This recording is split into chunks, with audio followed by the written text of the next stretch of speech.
பெரியார் குறித்து பேசிய புகாரில் நாம் தமிழர் தலைமை ஒருங்கிணைப்பாளர் சீமான் மீது மேலும் ஒரு வழக்கு பதிவு செய்யப்பட்டுள்ளது. மக்கள் சமூக நீதி பேரவையின் மாநில பொருளாளர் சுமதி என்பவர் அளித்த புகாரின் பேரில் மேலும் ஒரு வழக்கு பதிவு செய்யப்பட்டுள்ளது. பெரியார் குறித்து பேசிய விவகாரத்தில் சீமான் மீது தமிழகம் முழுவதும் பல்வேறு வழக்குகள் பதியப்பட்ட நிலையில் தற்போது மேலும் ஒரு வழக்கு பதியப்பட்டுள்ளது. கூடுதல் விவரங்களை வழங்க செய்தியாளர் சரவணன் இணைப்பில் இருக்கிறார். வணக்கம் சரவணன், கூடுதல் விவரங்கள். வணக்கம் கற்பகம்.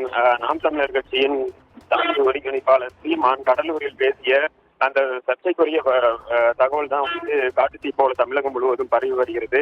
இதே போல பார்த்தோம் அப்படின்னாக்கா பல்வேறு பகுதிகளில் அவர் மீது வழக்குகள் பதிய சொல்லி காவல் நிலையங்களில் புகார்கள் தெரிவித்து வருகிறார்கள். அதுபோல சேலம் மற்றும் சேலத்தில் பார்த்தோம் அப்படின்னாக்கா சாந்தி என்ற சமூக நீதி பேரவையின் மாநில பொருளாளர் சுமதி நேற்று சீமான் மீது ஒரு வழக்கு பதிவு செய்யுமாறு ஒரு புகார் மனு கொடுத்திருந்தார்.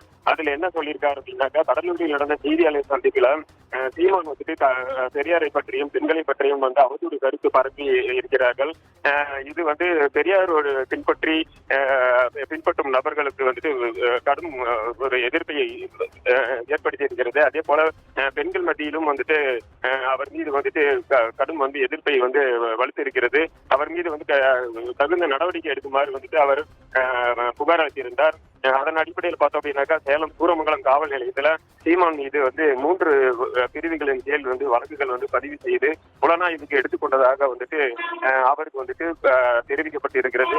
சீமான் மீதான இந்த வழக்கு பதிவை பார்த்தோம் அப்படின்னாக்கா காவல்துறையினர் அந்த காட்சிகளையும் அவர் பேசிய ஒளிப்பதிவையும் வைத்து அவர்கள் மீது உரிய நடவடிக்கை பிற்காலத்திலும் எடுப்பார்கள் என்று கூறப்படுகிறது. விவரங்களுக்கு நன்றி சரவணன்.